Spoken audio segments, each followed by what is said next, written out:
Instead of taking one step at a time, how do we take a rocket all the way out of the atmosphere instead of just walking up steps? Notice notice the difference in thinking between those two questions.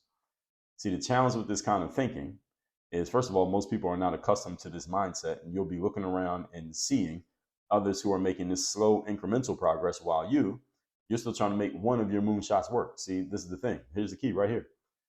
When you're trying to aim for a moonshot, you're going to spend a whole lot of time making no progress while everybody else is making slow and steady progress. So they're actually ahead of you because they're making slow and steady progress. You're making zero progress. But when your thing finally works, you're going to blast yourself so far ahead of them that you and them are no longer being competition.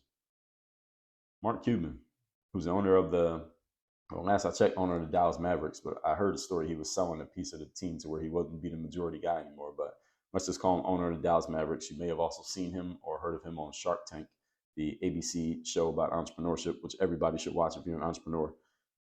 Mark Cuban, the way he came to be who he is, a lot of people may not even notice, was that he got into the .com game back in the days, back in the late 90s, early 2000s. And I believe he created the website broadcast.com. I think that's the one that he had.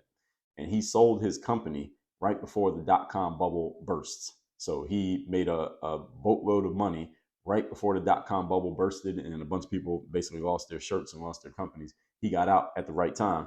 And then he used that money to go purchase the Dallas Mavericks, and he's leveraged basically that into all the other things that he has done and has become.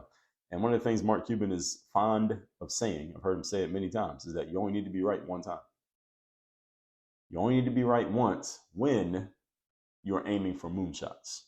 Now, if you're aiming for sequential progress, you got to be right over and over and over and over and over again. And then even with all those times being right, it's not going to take you that far. When you're aiming for moonshots, you only got to be right once. Even if it takes you years to be right that one time will more than make up for all the years in which you were, let's just call it, wrong. Does everyone understand what I'm saying here?